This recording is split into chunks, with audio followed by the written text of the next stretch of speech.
बढ़ाते हुए आज स्पेसिफिक रूप से हम इस टॉपिक में आज के इस सेशन में महिलाओं से संबंधित जो बीमारियां हैं, जो विशेषता 40 की उम्र में या 40 की उम्र क्रॉस करने के बाद जो आती हैं, क्योंकि ये एक बहुत ही महत्वपूर्ण पड़ाव है जीवन का, जहां सडन चेंजेस आना शुरू होते हैं। और कई व्यवस्थाओं की वजह से महिलाएं ज्यादा पीड़ित होती हैं, क्योंकि उन्होंने शायद, वो ये नहीं कहूंगा कि अपनी वजह से होगा, या वो अपने हेल्थ के प्रति उतनी अवेयर नहीं होती हैं जितनी वो परिवार के हेल्थ के प्रति अवेयर होती हैं, उतनी अपने हेल्थ के प्रति नहीं है। तो उनको लगता है कि जो बाकियों के लिए हो गया तो मेरे तो हो गया। अब बहुत कम महिलाएं हैं जो अपने लिए ध्यान रखती हैं, और हमारे आचार्यों ने भी ये कहा है कि सबसे अगर बड़े रोगी कोई हैं तो वो उनमें एक महिला भी आती है। तो क्योंकि हर काम की जिम्मेवारी, और आज के समय में तो घर के साथ साथ में बाहर की भी जिम्मेवारियां महिलाओं पे हैं। तो उसकी भी एक वजह है, जहां मानसिक और शारीरिक दोनों तरह का जो तनाव है वो बढ़ रहा है, और अपने लिए समय नहीं सर, बचता है। आपकी आवाज ब्रेक हो रही है। आवाज अभी है या अभी भी ब्रेक हो रही है? बीच बीच में ब्रेक हो रही है सर। अच्छा, तो शायद सिग्नल से रिलेटेड कुछ होगा। तो मैं यही कह रहा था कि सबसे ज्यादा अगर कोई निग्लेक्ट करता है अपनी हेल्थ को, तो वो महिलाएं हैं। चाहे जी वो सर। खान पान का समय हो, चाहे वो किसी भी, क्योंकि देखिए सबके लिए खाना बनाने के बाद, सब खाने के बाद भी महिलाएं खाना खाती हैं। और हर काम का जल्दी स्ट्रेस लेने का भी उनको रहता है कि हर काम जल्दी हो जाए, और मतलब परिवार के लिए कुछ भी करने के लिए वो तत्पर रहती हैं हमेशा। और जल्दबाजी में हमेशा कुछ भी, किसी को कोई चीज कमी ना रहे, तो इसकी कोशिश में उनका अपना मानसिक संतुलन और शारीरिक जो एक बैलेंस है वो कम हो जाता है। और जी सर। शारीरिक और मानसिक दोनों तरह के चेंजेस सडनली एकदम आने शुरू होते हैं जब हार्मोनल चेंजेस भी महिलाओं में आने लगते हैं। तो ज्यादातर समस्याएं जो महिलाओं में इस वयस में आती हैं, वो suddenly weight gain, inflammation, osteoporosis, हड्डियों का कमजोर होना, स्किन टोन, क्योंकि एजिस्ट्रोन हार्मोन की जो कमी शुरू होती है तो उससे हमारे स्किन की जो टोन है, हमारे जो हड्डियों की जो हेल्थ है, हमारे जो स्ट्रेंथ है वो कम होने लगता है। तो जैसे जैसे हार्मोनल चेंजेस आने लगते हैं तो महिलाओं का सारे सिस्टम में इन्फ्लामेशन एक पैदा होती है, और वही एक कारण है क्योंकि उनको इस वयस में ज्यादा सफर करना पड़ता है। लेकिन उससे पीछे मैंने आपको कहा था कि वो इसलिए सफर करना पड़ता है क्योंकि उन्होंने अपनी हेल्थ का इससे पहले ज्यादा ध्यान नहीं रखा होता। तो ये एक कारण है कि जो हम ये फोकस कर रहे हैं। जैसे आपने भी कहा कि अगर एक परिवार को स्वस्थ रखना है, तो महिला को स्वस्थ होना, उस माँ का, उस बेटी का, उस वाइफ का, उस घर में स्वस्थ होना बहुत ज्यादा जरूरी है, क्योंकि वो सेंटर ऑफ फैमिली है और सेंटर ऑफ अट्रैक्शन है, शक्ति का रूप है। तो वो अगर डिप्लीट होगा तो पूरी फैमिली पे उसका ह्रास होगा। कहीं ना कहीं अगर उनकी मानसिक हेल्थ ठीक नहीं होगी तो उसका इम्पैक्ट भी फैमिली पे पड़ता है। शारीरिक हेल्थ नहीं होगी तो अल्टीमेटली मानसिक हेल्थ पे इम्पैक्ट आता है। तो वो फिर इनडायरेक्टली और डायरेक्टली दोनों तरह से फैमिली की हेल्थ को डिस्टर्ब करता है। तो ये एक चिंतनीय विषय है, इसलिए आज हम ये सेशन रखा है। तो थैंक यू अखिल जी, आपने ये इनिशिएटिव लिया है आज के सेशन के लिए। तो जी सर। जी। हाँ जी। मैडम से भी इस बारे में हम सुनना चाहेंगे कि मैडम के क्या विचार हैं।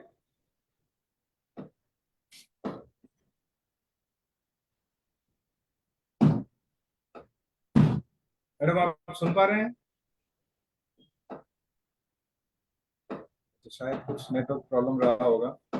वीडियो वीडियो में अ, ज्वाइन करो ना, अगर नहीं है तो यहीं। मैडम आप वीडियो ज्वाइन ओपन करो अपना।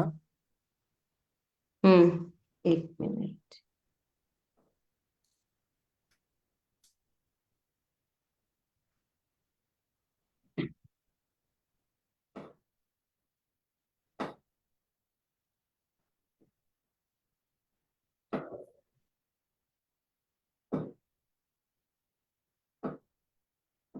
तो जैसा कि सर ने भी बताया कि बहुत सारी जो समस्याएं हैं, मुझे कहीं ना कहीं लगता है कि जो ये सारी समस्याएं हैं जो महिलाओं को फेस करनी पड़ती है सर, वो उनका कारण शायद यह भी रहा होगा कि वे मल मूत्र का धारण अपने कार्यों में पहले करते रहते हैं।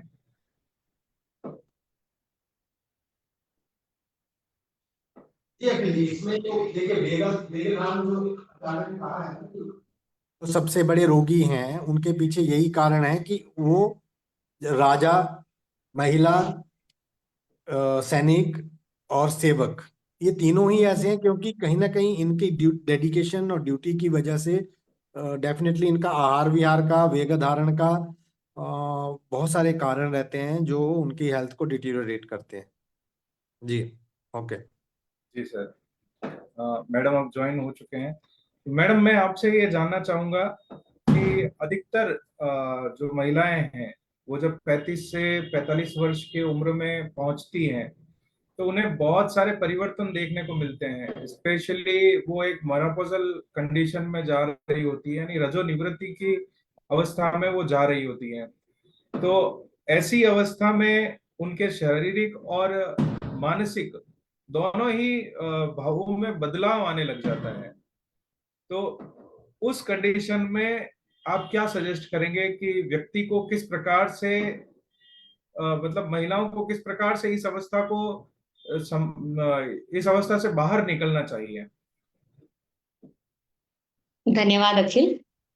जी महिलाएं जैसे है कि अपने फैमिली में पड़ जाती हैं, तो वो बच्चों में और फैमिली में इतना बिजी हो जाते हैं कि वो अपना ध्यान नहीं रख पाती हैं। ना वो योग के लिए टाइम निकालती हैं, ना वो हेल्दी डाइट लेती हैं, और अपना इवन हाइजीन का भी थोड़ा ध्यान नहीं रखती हैं। तो इस वजह से उनमें इतनी प्रॉब्लम्स आ रही हैं आजकल।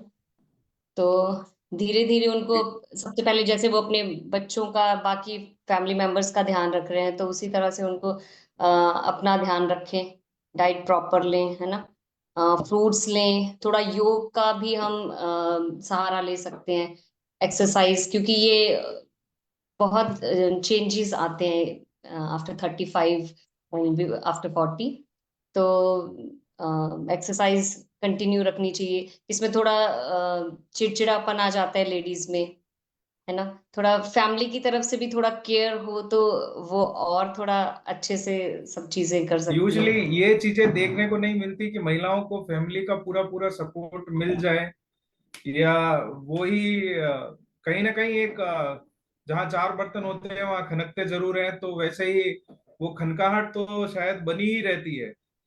तो ऐसी अवस्थाओं में शायद वो सपोर्ट उनको पूरा मिल नहीं पाता, तो कहीं ना कहीं वो उस वजह से भी खिन्न महसूस करती हैं। हाँ, ये बहुत बड़ी बात है, क्योंकि वो पहले ये सोचते हैं कि पहले हम काम निपटा लें, उसके बाद ये करते हैं, फिर वो थोड़ा सा फटीग भी रह जाता है, क्योंकि उनका आयरन प्रोफाइल भी उतना अच्छा नहीं रहता है, डाइट नहीं अच्छा रहेगा, तो कई लोगों को चक्कर आ रहे हैं, घबराहट हो रही है, और थोड़े, जब ऐसी चीज रसक्षय ज्यादा रहता है तो वो नेगेटिव थॉट्स ये सब, और फैमिली की तरफ से भी प्रेशर रहेगा, तो फिर वो अपने लिए ज्यादा ध्यान नहीं रखती हैं और लेट गो कर जाती हैं चीजों को, कि चलो ये आज कर लेंगे, कल कर लेंगे, इस तरह से। और यही सबसे ज्यादा मेन कारण है। जी। तो मैडम, ये जो भावात्मक जो बदलाव आ रहे हैं, स्पेशली जो मूड स्विंग्स हमें देखने को मिलते हैं, इसे हम हटाने के लिए या इसे हम बैलेंस करने के लिए आयुर्वेदा में ऐसा क्या है जो महिलाएं आराम से अपने घर पर भी ले सकें, और इन मतलब जो साधन जैसे योग और प्राणायाम का ध्यान का आपने बताया ही है, लेकिन इसके अतिरिक्त कुछ ऐसा है जो व्यक्ति मतलब महिलाएं अपने आप में वो सेवन करें या उस लाइफ स्टाइल को चूज करें, इन सारे हर्डल्स के साथ में वो किस प्रकार से आगे बढ़ सकती हैं, इसके ऊपर थोड़ा सा प्रकाश डालिए मैडम। नहीं, वो तो हो सकता है, लेकिन थोड़ा सा उनको काउंसलिंग की भी जरूरत है, क्योंकि वो समझती नहीं है कि उनकी हेल्थ को कुछ बूस्ट अप करने के लिए कुछ चाहिए। सबसे पहले उनको काउंसलिंग चाहिए, तो वो कहीं अपने नियर बाय किसी प्रैक्टिशनर के पास चले जाएं, आयुर्वेदिक स्पेशली, क्योंकि वही थोड़ा उनको माइंड क्लैरिटी दे सकते हैं कि किस तरह से वो अपना ध्यान रख सकते हैं। और खान पान में भी थोड़ा फ्रूट्स का सेवन करें, है ना, खाना खा, क्योंकि लोग इस टाइम पे नॉर्थ हमारे हिमाचल साइड में तो यही है कि विंटर्स हैं तो चाय पे ज्यादा ध्यान देंगे, कॉफी पे ज्यादा ध्यान देंगे, तो फ्रूट्स कम लेते हैं, पानी कम पिएंगे, खाना भी कई बार स्किप कर जाते हैं या थोड़ा स्पाइसी लेंगे, तो वो सब चीजें अगर छोड़े वो तो ठीक हो सकते हैं। और खाने में हम क्या इंक्लूड कर सकते हैं मैम, जैसे ड्राई फ्रूट्स वगैरह अगर वो लेना चाहे तो उसका भी प्रभाव पड़ेगा? हाँ, ड्राई फ्रूट सोक करके ले सकते हैं, जैसे अखरोट हो गया, बादाम हो गए, किशमिश ले सकते हैं, वो किशमिश से भी ठीक रहेगा। और चिया सीड्स हैं, वो भी भिगो के रात को सोक करके वो ले सकते हैं। काले चने जो हॉर्स ग्राम बोलते हैं, वो भिगो के वो भी नेक्स्ट डे खा सकते हैं वो। और पल्सेस ज्यादा ऐड करें अपने, मीन्स प्रोटीन ज्यादा ऐड करें अपनी डाइट में, तो उससे भी थोड़ा हेल्प मिलेगा। और बीच में जैसे कुछ ये दालचीनी इलायची वो सब का थोड़ा ग्रीन टी जैसे बना के पुदीना उसमें डाल के वैसे सेवन कर लिया करें दूसरी टी के बराबर कंपैरेटिवली, तो ज्यादा अच्छा है। मैम एक और जो समस्या देखने को मिलती है कि जो मेनोपॉजल कंडीशन है, मेनोपॉजल कंडीशन तो आ गई, अब उसमें वो गायनेकोलॉजिस्ट के पास में जाते हैं और वहां पे हार्मोनल थेरेपीज स्टार्ट होती है। तो हार्मोनल थेरेपीज कितनी फायदेमंद है और इसके क्या क्या नुकसान देखने को मिल सकते हैं? हार्मोनल थेरेपी मुझे लगता है नहीं लेनी चाहिए उनको, उनको कुछ ऐसे टॉनिक्स लेने चाहिए जो यूट्राइन टॉनिक्स, जो उनके यूट्रस को, उनके ओवरीज को थोड़ा हेल्दी रखें, जिस तरह से जो लक्षण आने हैं वो आए, लेकिन उसके साइड इफेक्ट्स ना दिखें लेडीज में, जैसे चिड़चिड़ापन है, हॉट फ्लैशेस हैं, ये सब लक्षण ना दिखें, तो उसके लिए थोड़ा यूट्राइन टॉनिक लेना चाहिए। हार्मोनल थेरेपीज इतनी हेल्पफुल नहीं है, क्योंकि जब वो छोड़ेंगे, क्योंकि हार्मोनल थेरेपी ये नहीं है कि इस मंथ लिया नेक्स्ट मंथ हम स्किप कर जाएं, और बहुत लंबे टाइम तक लेडीज मेडिसिन लेना प्रेफर नहीं करती हैं, तो इसलिए उनको थोड़ा आयुर्वेदिक साइड में कुछ वैसे लें तो ठीक है। जी मैडम, मैं नवीन सर से एक क्वेश्चन पूछना चाहूंगा अब, क्योंकि सर आपका इसमें क्या ओपिनियन है कि जो हार्मोनल रिप्लेसमेंट थेरेपीज जो इन सिम्टम्स को डिक्रीज करने के लिए ली जाती है, तो उसका हमारे आहार पर, हमारी पाचन क्रिया पर क्या प्रभाव पड़ सकता है? हाँ अखिल जी, ये एक बहुत ही वाजिब एक प्रश्न है जो आपने पूछा कि अ, कई तरह के सेट ऑफ ट्रीटमेंट हैं जो चल रही हैं, हार्मोनल थेरेपीज हो गई, या हमारे मिनरल्स की जो डिप्लीशन होती है, micro nutrition, calcium, iron, magnesium, बहुत सारे जो माइक्रो न्यूट्रिशन है उनकी कमी होती है, तो उनके सप्लीमेंट्स भी शुरू कर दिए जाते हैं। बट सबसे पहले मेरा एक ही प्रश्न है इसमें कि ये जितने भी सप्लीमेंटेशन लेते हैं, पहले तो उनकी कमी क्यों हुई? ठीक है जी, क्योंकि जैसे अभी मैडम ने भी बताया कि चाय और ऐसी इस तरह की चीजों का, क्योंकि सबसे बड़ा कारण क्या है अखिल जी, माइक्रो न्यूट्रिशन की अब्जॉर्प्शन जो हमारे आहार में है, पहले तो उस आहार में उन माइक्रो न्यूट्रिएंट्स की कमी पाई जा रही है, ड्यू टू डिफरेंट रीजंस। वो वातावरण का हो सकता है, वो पोल्यूशन का हो सकता है, वो हमारी धरती में जो उर्वरकता है वहाँ एक्सेसिव पेस्टिसाइड्स की वजह से मिनरल्स की कमी पाई जा रही है। तो वो आहार में पहले तो वो मिनरल कम मिल रहे हैं, और कम हैं भी, और अगर थोड़े बहुत हैं भी तो उनकी अब्जॉर्प्शन हमारे शरीर में नहीं हो पाती है। सबसे बड़ा कारण है हमारे शरीर में पैदा होने वाली इन्फ्लामेशन। वो कई दिनों से, अभी से नहीं, 40s में आके नहीं हुआ, वो अचानक से 40 में आके इसलिए ज्यादा दिखता है क्योंकि यहाँ पे सेल की जो टॉलरेंस कैपेसिटी है वो कम हो जाती है और सेल एजिंग शुरू हो जाती है। तो जब सेल एजिंग शुरू होती है तो ये बॉडी में जो वेयर एंड टियर हुए होते हैं, जो हमने नोइंगली अननोइंगली किए होते हैं पिछली वयस में, उसकी वजह से वहां पे उस स्ट्रेस को झेलने की शक्ति कम हो जाती है शरीर में। और यही कारण है शारीरिक और मानसिक हमें चिड़चिड़ापन होता है खाने, शारीरिक मानसिक तो चिड़चिड़ापन हो गया, कई तरह के इमोशनल इम्बैलेंसेस होने लगे। और जो शारीरिक है वो वहाँ ऑब्जॉर्प्शन की कमी हो गई, वहाँ आयरन की कमी हो गई, वहाँ हॉर्मोन्स की प्रॉपर अर्ली एजेस में मेनोपॉज देखा जा रहा है अभी, क्योंकि जितनी क्वांटिटी में जो हार्मोन चाहिए वो जल्दी उसका शरीर का साथ छोड़ने लग गए हैं, हड्डियां कमजोर, और B12 की कमी होने लगी है, विटामिन डी नहीं हो रहा है। तो ये अत्यंत वात वृद्धि होने लगी है, जो हमने एज 50 के बाद देखनी थी वो 40 में देखना शुरू कर दिया है। क्योंकि हमने अपनी अग्नि अग्नि अग्नि अग्नि, जब मैं बार बार अग्नि के बारे में बोलता हूँ तो हर एक सेल अपने आप में एक इंडिविजुअल है और उसका अपना एक सिस्टम है। उसको अपने तक न्यूट्रिशन पहुंचाने के लिए अग्नि की जरूरत है ही, उसको मेटाबोलाइज करना है, उस जो न्यूट्रिशन लिया उसको अपने अपने वहां तक पहुंचाना है। तो अगर हम उस अग्नि का ध्यान नहीं रखेंगे और अगर उस अग्नि को अच्छा ईंधन नहीं देंगे तो बाई प्रोडक्ट अच्छा नहीं बनेगा। तो यही एक कारण है अखिल जी कि वो कहते हैं ना, बचपन में की गई गलतियां और जो जवानी की भूल है वो आपको आगे चलने देखनी पड़ती है आगे की वयस में, वही चीज है ये। तो इसको हमें अब क्या सुधार सकते हैं उस पे ध्यान देना चाहिए। आपने जैसे आपने एक प्रश्न पूछा था कि हार्मोनल थेरेपीज का कितना रोल है। देखिए, हार्मोनल थेरेपी एक टेम्परेरी सॉल्यूशन है कि आपके ऑर्गन्स और जो आपके सिस्टम ने हार्मोन रिलीज करने थे वो नहीं कर रहे हैं, तो आप बाहर से दे रहे हैं, हार्मोन रिप्लेसमेंट थेरेपीज आप कहते हो क्या। लेकिन वो कब तक सॉल्यूशन सही है? उससे क्या होता है कि हम ऑर्गन को और ज्यादा लेजी कर देते हैं, लेथार्जिक कर देते हैं, और वो हार्मोन धीरे धीरे और वो ऑर्गन धीरे धीरे अपना काम करना बंद कर देते हैं। तो जैसे मैडम ने कहा कि जब तक हार्मोन थेरेपीज लेते हैं तब तक कुछ रिजल्ट दिखता है, जब वो बंद कर देते हैं तो दोबारा से उसका नुकसान होने लगता है। और ये फोर्सफुल थेरेपीज हैं, बॉडी को वो उस मात्रा में चाहिए या नहीं चाहिए इसकी कोई एक पैरामीटर नहीं है।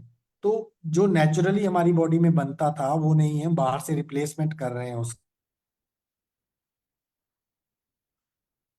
ये दवाई देने पे डिपेंड नहीं करता, ये बॉडी पे डिपेंड करता है। तो इसलिए नेचुरल सिस्टम को जितना अच्छा स्वस्थ बना के रख सकते हैं वो ही एक अच्छा सिस्टम है। दूसरे जितनी भी चीजें हैं वो सारी टेम्परेरी रिलीफ के लिए दी जाती हैं। जी सर।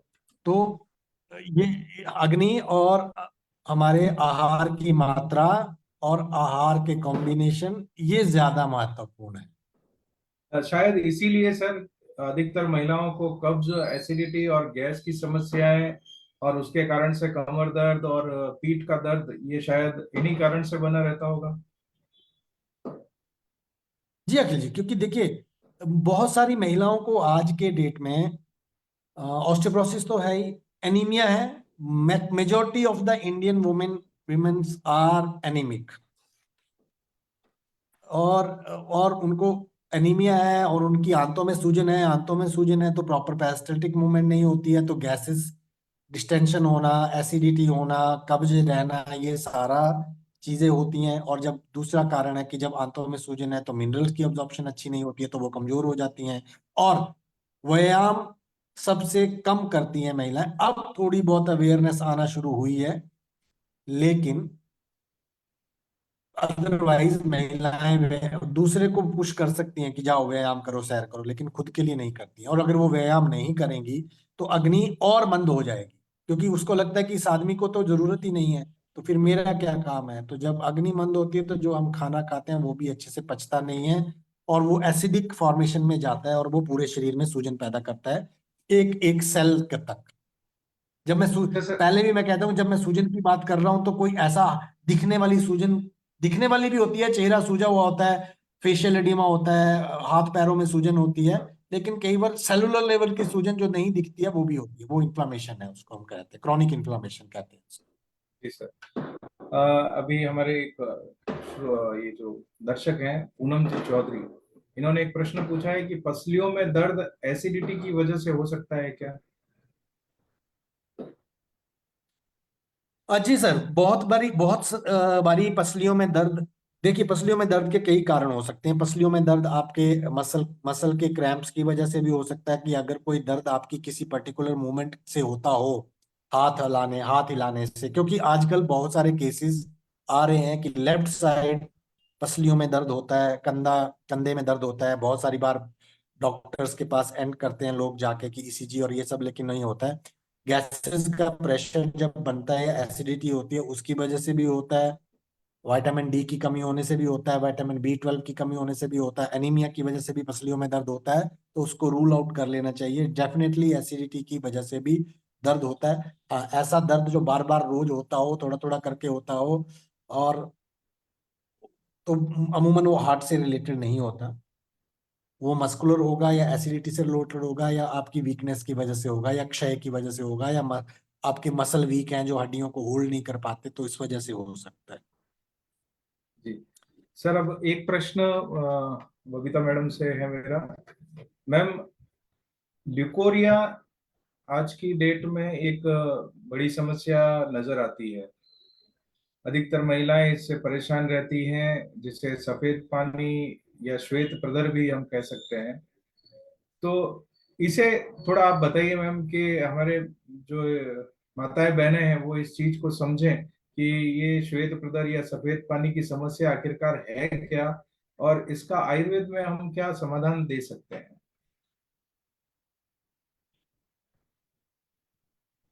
मैम, आप अनम्यूट करिए प्लीज। अनम्यूट करिए। हाँ जी। जी हेलो। मैम, मेरा प्रश्न हाँ प्रश्न जी। था मेरा मैम। जी बताइए मैम। अच्छा, ये लिकोरिया जो है वो अगेन इन्फेक्शन है जो यूट्रस में फीमेल जेनाइटल ऑर्गन्स में जो हो जाता है जब लेडीज अपनी हाइजीन मेंटेन नहीं करती हैं, और जब न्यूट्रिशियस वैल्यू थोड़ी कम है, जैसे हम खाना पाना जो हम ले रहे हैं उसमें, और तो उस वजह से भी हो जाता है। जनरलाइज वीकनेस की वजह से भी हो जाता है ये। तो इसके लिए यही है कि लिकोरिया मतलब डिस्चार्ज जो है वो बहुत तरह का होता है। अ, कुछ टाइम के लिए तो होता ही है। हल्का हल्का डिस्चार्ज होना वो तो नॉर्मली होता है, एक मैम, जो लेकिन कई पीरियड्स बार पीरियड्स के आसपास वाला तो रहता ही है, लेकिन कई महिलाओं को जो है वो महीने भर तक ये समस्याएं देखने को मिलती है। एक्सेसिव फाउल स्मेल रहती है, थोड़ा थिक रहता है, कभी कभी थोड़ा पिंकिश कलर का रहेगा या डस्टी कलर का रहेगा। उस तरह के भी डिस्चार्जेस हैं। कुछ कर्ड की तरह की थोड़ा गाढ़ा सा रहता है, उस तरह के भी रहते हैं। वो थोड़े से वो अंदर इन्फेक्शन हो जाता है हमारे यूट्रस में, उस वजह से होता है। तो उसके लिए थोड़ा लेडीज को पहले तो अपनी हाइजीन मेंटेन करनी चाहिए, और कुछ आयुर्वेदिक मेडिसिन जो बहुत अच्छा काम करती हैं इस पे, उनका सेवन करना चाहिए। तो यही है। जैसे मैम कहते हैं कि आंवले का चूर्ण और मधु और मिश्री, ये अगर लें तो श्वेत प्रदर में काफी आराम मिलता है। या आजकल जैसे पुष्यन चूर्ण वगैरह भी जी। महिलाएं लेती हैं, या फिर ऐसे जो यूट्राइन टॉनिक्स है तो यूट्राइन उनका। टॉनिक कुछ मेडिसिन हैं, बहुत अच्छा काम करती हैं वो इस पे। तो वो ले सकती हैं लेडीज, पर अर्ली ही लेडीज को लेट नहीं करना चाहिए। लेडीज अपनी हेल्थ का ध्यान नहीं रखती हैं, वो डिले कर देती हैं कि ये नॉर्मली है, इस मंथ नहीं हुआ, अगले मंथ देखते हैं, अगले मंथ देखते हैं। कई बार पेन भी रहती है उनको, इस वजह से लोअर एब्डोमेन पेन, बैक एक रहती है, लेकिन वो इस चीज का ध्यान नहीं रखती हैं कि थोड़ी बहुत मेडिसिन ले ली उससे ठीक हो गया। ये बहुत क्योर होने वाली बीमारी है, जल्दी ठीक भी हो जाती है, लेकिन थोड़ा सा दवाई ले लें तो ठीक हो जाएंगी।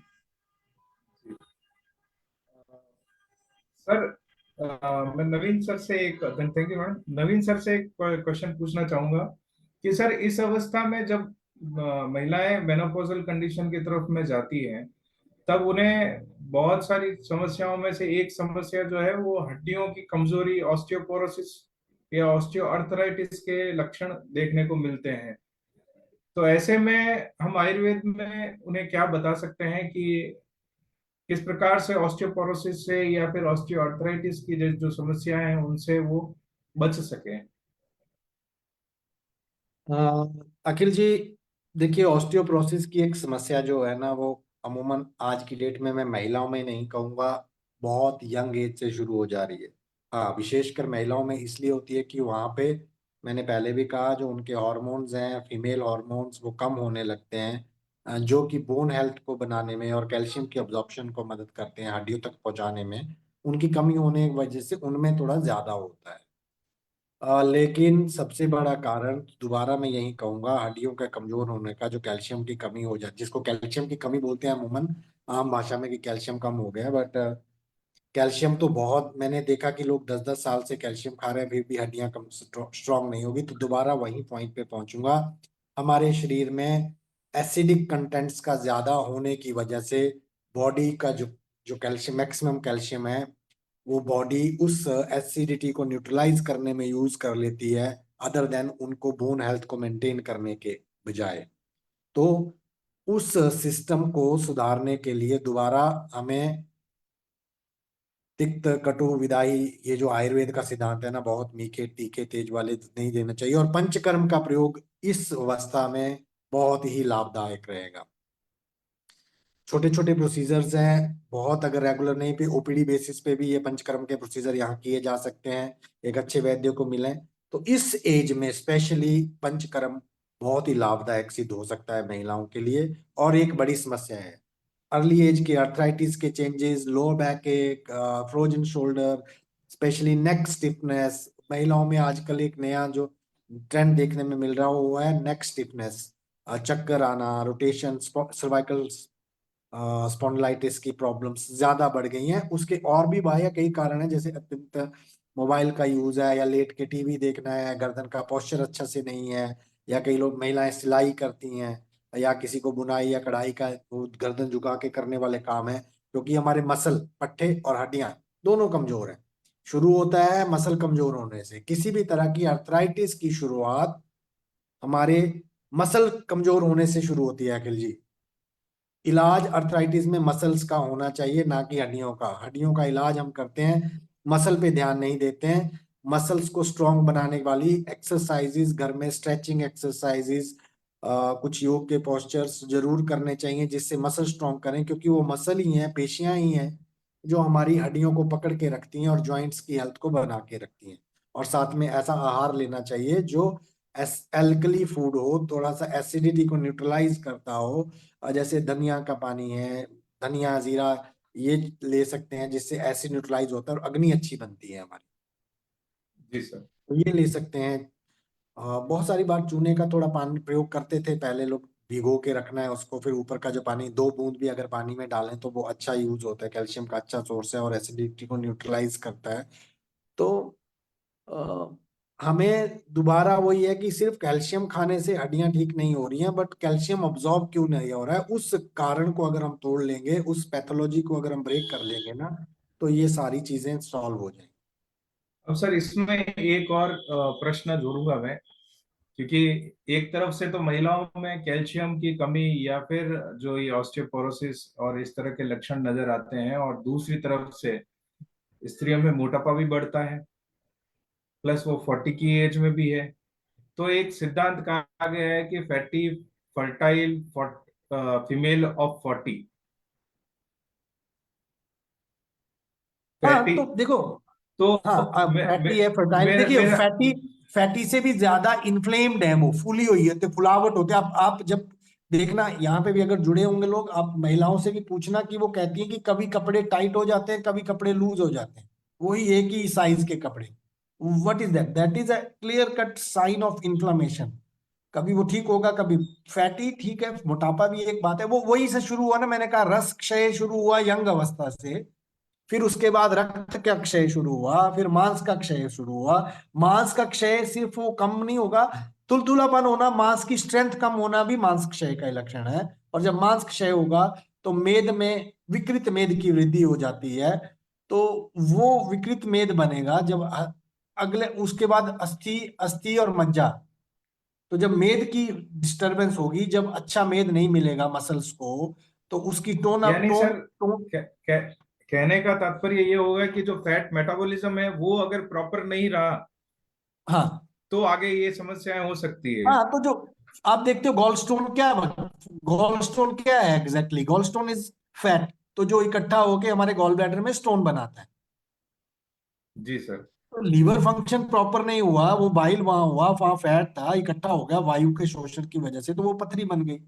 तो इसी तरह के ये कारण है सारे जो दोषों की दृष्टि, इसलिए मैंने कहा कि सबसे उत्तम हर महिला को 40 की वयस के बाद में कोशिश करके पंचकर्मा लेना चाहिए। और एक मॉड्यूल है स्वस्थ पंचकर्मा का, जिसको फॉलो करके घर पे भी वैद्यों की सलाह से वो कुछ पंचकर्मा के प्रोसीजर कर रहे हैं। अभी अथर्वा ने इनिशिएटिव शुरू किया है कि मात्रा बस्ती और इस तरह के कुछ प्रोसीजर उन्हीं को सिखा के वहीं घर पे लेने के लिए भी बोल दिया गया, बोल देते हैं पेशेंट्स के लिए अभी। हाँ, क्योंकि सर ये एक तो समस्या, पंचकर्मा बहुत।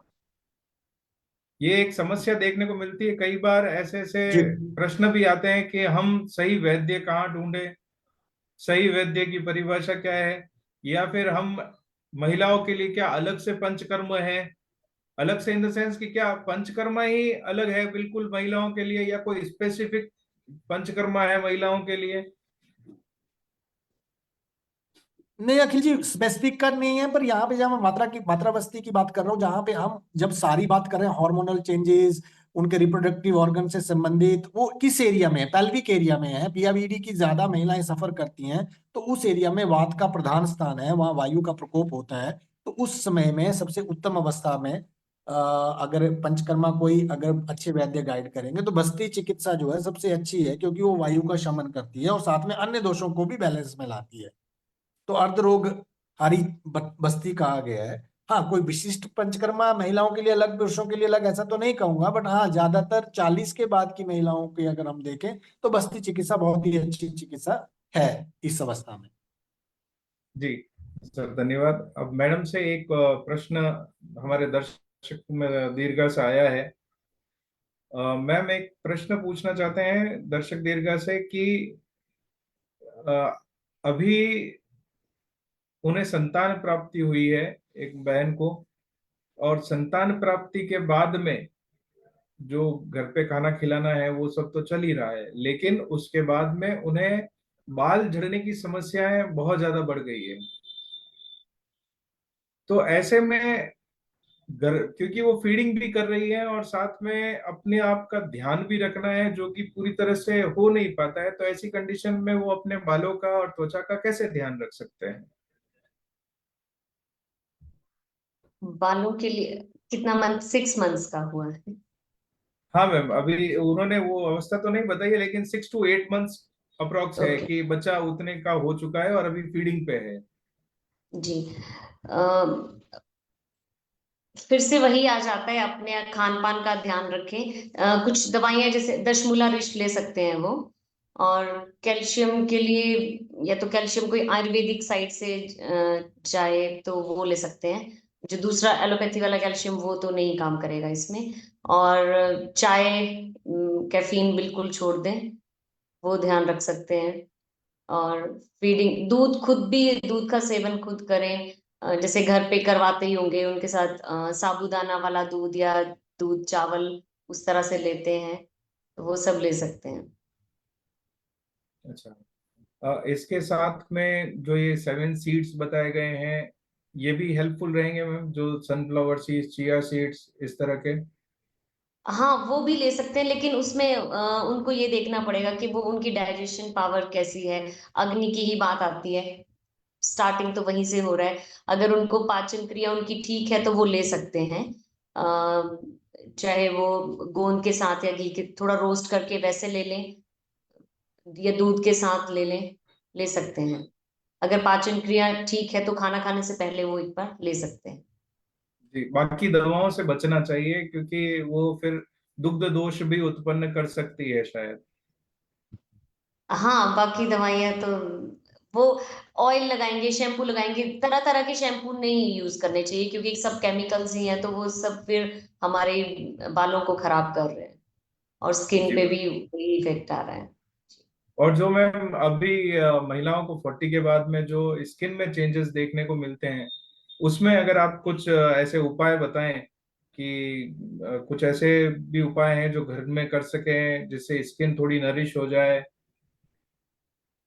नरिश के लिए जैसे कभी ये लगा लिया एलोवेरा का जेल। एलोवेरा जेल तो हर किसी के घर में मिल जाएगा। एलोवेरा उसका लगा लिया, बेसन दही का उपटन जैसे बनाते हैं वो सब लगा सकते हैं। और बीच बीच में थोड़ा स्टीम कर लिया कभी एक बार मंथ में, थोड़ा फेशियल मसाज ले ली। और थोड़ा खाने पे ध्यान दिया जाए तो, क्योंकि पिगमेंटेशंस हो जाती है, रिंकल्स आने लग जाते हैं, स्टार्टिंग यहीं से होती है, फाइन लाइंस आने शुरू हो जाती हैं। तो एक बार कोई भी नॉर्मल कोल्ड क्रीम या कोई भी क्रीम रात में चेहरा धो के जरूर लगाएं और थोड़ी सी मसाज करें तो उससे थोड़ा सा स्किन टोन बनी रहती है। जी मैम, बहुत बहुत धन्यवाद मैम। Thank sir you. एक एक प्रश्न और है आपसे। हमारे देश दर्शकों की तरफ से ही है कि शाम के समय नियमित पसलियों में दर्द का क्या कारण हो सकता है। कारण के बारे में तो खैर अभी आपने बताया ही था कि इसके बहुत सारे कारण हो सकते हैं, और उपचार बताने की कृपा करें। तो इसमें भी मेरे ख्याल से सर ने अभी बताया ही था कि आपका आहार विहार, पहले तो वो डायग्नोसिस होना चाहिए कि भाई आपको समस्या कहाँ से आ रही है। उसके बहुत सारे कारण बताए, चाहे वो एनीमिया हो, चाहे आपकी मस्कुलर पेन हो, चाहे एसिडिटी गैस की वजह से हो, या नियमित हो रहा है, तो आपको एक बार डॉक्टरी सलाह जरूर लेनी चाहिए, तभी उसका उपचार सही तरह से बैठेगा। वरना ऐसे तो उपचार मिलेगा नहीं। ये थोड़ा बताना भी कठिन है मैं कि ये बिना। पूर्णिमा जी को एक रिक्वेस्ट करूंगा कि वो डॉक्टर, चाहे डॉक्टर अखिल से चाहे हमसे, एक बार डिटेल में बात करें अपने जो भी उनका प्रॉब्लम्स है, तो उनको एक बार एनालाइज करेंगे और फिर उनको सही उपचार भी बताएंगे और जो सही दवाएं हैं वो भी उनको बताएंगे। हाँ, तब तक ये कर सकते हैं कि फिलहाल कुछ दिनों तक तिल का तेल अगर लेके और पसलियों में मसाज करें, थोड़ा गर्म करके उसको तिल तेल का अभ्यंग करें अपने पसलियों में, ये आगे और पीछे दोनों तरफ। और ये अगर करके देखें उनको, अगर वायु, क्योंकि शाम का समय आप जो कह रही हैं तो वायु का काल है वहां पे, डेफिनेटली मुझे लग रहा है कि आपको न्यूट्रिशन की कमी है, वायु बढ़ रही है आपके शरीर में। और यही एक कारण है, क्योंकि और दोपहर का किया हुआ भोजन के जो अच्छे से नहीं पचता है तो वो शाम को थोड़ा डिस्टेंशन करता है, उस वजह से भी पसलियों में पेन हो सकता है। तो आपको ये सारी डिटेल में हम बात कर लेंगे। तो आप यहाँ पे अपना नंबर छोड़ सकती हैं, चाहे तो हमारे ग्रुप से आपसे बात कर लेंगे। तो जैसे भी रहेगा फिर आपकी जो समस्या का वो समाधान मिल जाएगा। कोई ऐसी बड़ी बात नहीं है और हर दिन होता है, तो आपको कोई बहुत बड़ी गहरी विकट समस्या नहीं है, इसके लिए आप निश्चिंत रहिए। लेकिन समाधान करना जरूरी है, वो समाधान आपको एक परामर्श का सेशन एक पूरा करके फिर वो आपको बता दिया जाएगा क्या है। क्योंकि आप सिर्फ पसली में दर्द है ऐसा बोलने से पहले हमें डिफरेंशियल डायग्नोसिस बनाना पड़ेगा कि ये क्यों है, कब से हो रहा है, किस पर्टिकुलर चीज की वजह से होता है। तो वो अगर एक बार हमें मिल जाएगा पूरा, क्योंकि यही खूबसूरती है आयुर्वेद की कि आयुर्वेद सिम्टम्स पे जंप करके उसको, क्योंकि देखिए पसलियों में दर्द है, अगर आपको मॉडर्न के हिसाब से सोचना है तो क्या देना है, पेन किलर देना है और मल्टीविटामिन कुछ दे सकते हैं। लेकिन आयुर्वेद में सोचने के लिए बहुत सारे कारण हैं और उसका बहुत सारे अलग उपचार आपको मिलेंगे। तो एक बार आप मैं आपसे रिक्वेस्ट करूंगा कि आप एक बार हमारे साथ बात कर लीजिएगा तो वजह से। जी सर, धन्यवाद। तब और तक तब तक आप अच्छे तिल तेल का अभ्यंग कर सकते हैं, मालिश तो कर सर ये, सकते हैं मतलब थोड़ा। क्योंकि अधिकतर महिलाएं तो इसी से परेशान है कि सर उनके पास समय नहीं होता। अधिकतर यही समस्या रहती है कि हमारे पास तो टाइम है नहीं, अब हम घर देखें या अपने आप को देखें, या अभ्यंग करने बैठे, या फिर कोई और समस्या के लिए देखें। तो मेहनत तो आपको एक बार अपने स्वास्थ्य के लिए करनी पड़ेगी।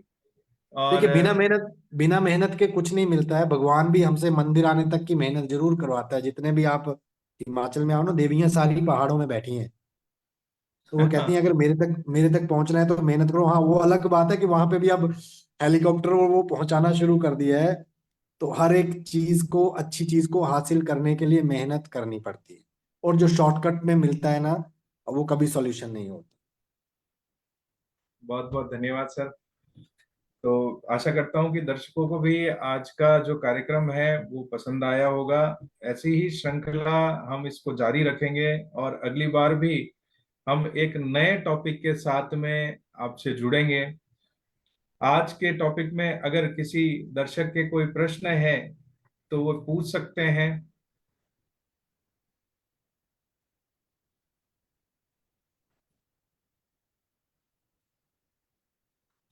आ, ठीक है। तो जैसा कि आपको वैद्य बबीता शर्मा जी ने और वैद्य नवीन शर्मा सर ने दोनों ने जो चीजें बताई, वो यही है कि हमें अपनी आहार पद्धति को थोड़ा सुधारना होगा, अपनी लाइफ स्टाइल को चेंज करना होगा, खान पान पे थोड़ा सा ध्यान दीजिए। मल मूत्र या छींक या इस प्रकार के जो समस्याएं हैं, सॉरी, मल मूत्र वेग धारण वगैरह जो है, इन सबको नहीं करना है। सर एक और प्रश्न है दर्शकों की तरफ से। अंशु शर्मा जी का प्रश्न है कि फेशियल हेयर्स के लिए क्या करना चाहिए। अंशुल जी दोबारा यही देखिए, फेशियल हेयर ग्रोथ जब हम कहते हैं तो सबसे बड़ा जो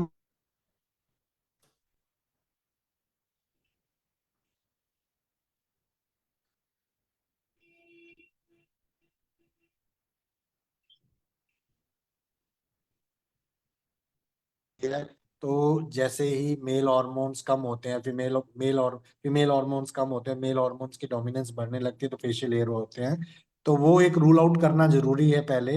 हाँ, कुछ कॉम्बिनेशंस हैं आयुर्वेद में जो फेशियल हेयर रिमूवल के लिए मदद करते हैं, लेकिन वो बढ़ क्यों रहे हैं पहले हमें ये देखना पड़ेगा। वो अगर डिटेल हिस्ट्री पता चलेगी तो आपके फेशियल हेयर के लिए भी आपका सोल्यूशन मिल जाएगा। लेकिन पहले उसका डिटेल में हमें जानना जरूरी होगा कि पीसीओएस है, क्या एज है, वेट कितना है, वो सारी चीजें अगर आप बताएंगे तो हमें आपको सोल्यूशन देने में और आसानी होगी। जी सर। अखिल जी, मैं अंत में कुछ चीजें जोड़ना चाहूंगा। हम अभी तक समस्याओं की ही बात कर रहे हैं और ये थोड़ा बहुत बताया कि करना क्या है। मैं ये कहूंगा कि अच्छा रहने के लिए कोई बहुत बड़ा विशेष समय नहीं निकालना पड़ता। मैं सिर्फ महिलाओं की बात नहीं कर रहा हूँ, मैं अपनी भी बात कर रहा हूँ, और हर एक पुरुष, हर एक मतलब इंसान की बात कर रहा हूँ जो ये कह दे कि हमारे पास समय नहीं है। वो किसी अच्छे महापुरुष ने कहा है कि जो ये कहे मैं व्यस्त हूँ और मेरे पास समय नहीं, वो व्यस्त नहीं है, अस्त व्यस्त है। तो हमें अपने हर शेड्यूल को ऑर्गेनाइज कर, और आज के समय में अगर हम देखें तो बहुत सारी चीजें, जो फिजिकल कठिनाइयां थी वो बहुत कम हो गई हैं। सफर के माध्यम आसान हो गए हैं, बहुत सारे रिसोर्सेज जुट गए हैं। कमी है तो एक ही है, वो आलस्य की है। ऐसा सबसे बड़ा मैं बिल्कुल नहीं मानता कि कोई ये कहे कि मेरे पास अपने लिए समय नहीं है। जो समय आधा घंटा, 1 घंटा, 20 मिनट मोबाइल के लिए जा सकता है, वो आराम से व्यायाम के लिए भी जा सकता है। ये किसी पे लांछन नहीं है, ये मेरा अपने लिए भी है और सबके लिए है। तो समय बहुत है। अब तो जाते भी नहीं कहीं लोग, किसी से मिलना जुलना नहीं है। और एक और सबसे बड़ी जो कारण है, डुअलिज्म हो गया है। हर अपने अंदर के भावों को अंदर छुपा के रखना है और बाहर किसी अलग रूप से रहना है। और शेयरिंग कम हो गई है, शेयरिंग केयरिंग दोनों कम होने लगा है। तो ज्यादा मिलिए। कल ही मैं किसी का, बहुत अच्छे एक आई सर्जन है अखिल जी, मुझे वो उनकी बात बहुत पसंद आई। उन्होंने ये कही कि मोबाइल कैसे छोड़ सकते हैं। तो उन्होंने कहा, अकेले मत रहिए। जब आप अकेले होते हो तो एकदम मोबाइल निकालते हो। तो किसी के साथ बैठिए, कोई एक होना चाहिए जिससे आप सब कुछ शेयर कर सकते हो। और दूसरा बोला, जब आप किसी के साथ हो तो चुप मत रहिए, बात कीजिए। क्योंकि अगर हम चुप होते हैं तो दोबारा अपना अपना मोबाइल निकालते हैं और फिर देखने लग जाते हैं, कोई एक इंस्टा पे तो दूसरा फेसबुक पे। ठीक है।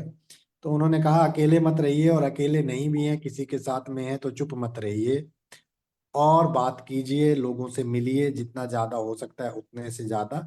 और खुलिए। अंदर जब हम अपने आप को खोलते हैं, किसी भी तरह की एक्टिविटीज में जुड़ते हैं, अपने अंदर के गुबार को बाहर एक्सप्रेस करते हैं, तो ऑटोमेटिकली बहुत सारी चीजें अपने आप ठीक होने लगती हैं। तो ये वाले एंगल को भी हमें एक्सप्लोर करना चाहिए, क्योंकि अब एकाकी जीवन बनता जा रहा है। अगर घर में 5 लोग हैं तो 5 लोगों में भी कम्युनिकेशन बहुत कम हो गया है। जी हम सर। ऐसा भी देखते हैं हमारे घर में, मतलब पेशेंट्स ऐसे आते हैं, मतलब माँ भी मेरी पेशेंट है, बाप भी है और खुद भी पेशेंट है, लेकिन मैं अगर पूछता हूँ कि पिताजी की दवाई खत्म हो गई है, कि उनको पता नहीं होता। तो सिर्फ दवाई देना, आहार विहार के बारे में बता देना जरूरी नहीं है, साथ में हमें क्योंकि सद्वृत्त का भी पालन करना आयुर्वेद ने बताया है, वो भी हमें चेंजेस करना जरूरी है। ज्यादा बात कीजिए, शेयर कीजिए, बहुत सारी चीजें जो अंदर दबा के बैठे हैं उनको निकालिए। आयुर्वेद और में सर आहार को, कहा भी गया है आयुर्वेद में कि आप अगर अपने आप को सुहृदय बनाते हैं या थोड़ा बहुत एम्पैथी रखते हैं, करुणा रखते हैं, तो आप कई सारी बीमारियों को अपने आप से ही खत्म कर देंगे। जैसा कि बड़ी से बड़ी ऑटो इम्यून डिजीज जिसमें अपने ही सेल्स अपने विरुद्ध कार्य करते हैं, अगर हम लोगों के प्रति भी सद्भावना रखें, सौहृदयता रखें, एम्पैथी रखें या सिंपैथी रखें, तो भी कई सारी ऐसे परिवर्तन शरीर में देखने को मिल जाते हैं जो कि बड़े से बड़े रोग को भी खत्म कर देते हैं। और खाने पीने की जहां तक बात है ना अखिल जी, कोई बड़ा मुश्किल थोड़ी ना, एक सिंपल एक दाल और एक चावल खाना कोई मुश्किल है क्या? वही या पसंद दलिया नहीं आता खाना, सर। क्या दलिया खाना, दलिया बनाना अपने लिए चपाती बनाने की बजाय दलिया बना लिया, क्या वो मुश्किल है? नहीं, वो मुश्किल नहीं है, लेकिन लोगों को सर पता नहीं क्यों टेस्ट के पीछे भागना रहता है हर बार। तो वही मैं कह रहा हूँ, मुश्किल नहीं है। ये कोई कह दे कि मुझे खाने का ध्यान नहीं होता, ये ये कौन सा रूल है कि सब चले गए ऑफिस, उसके बाद एक चाय का कप लिया, एक खाया, चपाती पकड़ी हाथ में खा लिया, या जो जॉब कर रही हैं महिलाएं, महिलाएं हो या पुरुष हो, बस वही एक चाय और एक चपाती हम जल्दी जल्दी खा लेते हैं। तो ये मतलब ये किस दिशा में जा रहे हैं? तो ये इस दिशा को ब्रेक करना कोई मुश्किल नहीं है। अच्छा काम करने के लिए, अच्छा खाना खाने के लिए एक्स्ट्रा समय की जरूरत नहीं होती है। ये मैं, कोई अगर कहता है कि वो अच्छा खाना खाने के लिए एक्स्ट्रा समय चाहिए, वो झूठ बोलता है, उसको, वो अपने आप से झूठ बोलता है, खुद को डिफेंड करता है। तो मुझे बस लगता है इतना सर ही है। अगली अगली श्रृंखला हमें आलस्य को कैसे दूर करें इसके जी, ऊपर रखनी पड़ेगी, सही। क्योंकि ये सबसे बड़ी समस्या है कि हम अपने आलस्य को ही खत्म नहीं कर पा रहे हैं। हाँ जी, जी अखिल जी, जरूर। जी सर। तो सर बहुत धन्यवाद बहुत आज के धन्यवाद। आपके लिए, सेशन के लिए, और आप जितने भी लोग हमारे साथ जुड़े थे, धन्यवाद। आप आगे भी इस संदेश को प्रेषित कीजिए, और आपने जानने वाले लोगों को और उनको, तो ताकि हम इसको और आगे बढ़ाएं। धन्यवाद। बहुत बहुत धन्यवाद सर, बहुत बहुत धन्यवाद मैडम आपका भी, और बहुत धन्यवाद बहुत अखिल। धन्यवाद, बहुत बहुत धन्यवाद दर्शकों का भी जो हमसे जुड़े रहे, और फेसबुक के माध्यम से भी जुड़े सभी दर्शकों का भी बहुत बहुत धन्यवाद और आभार। हम फिर मिलेंगे अगले सप्ताह किसी नए टॉपिक के साथ में। आप इसी आयुर्वेद प्रशिक्षण को आगे बढ़ाते रहिए, देखते रहिए, हमसे जुड़ते रहिए। बहुत बहुत धन्यवाद।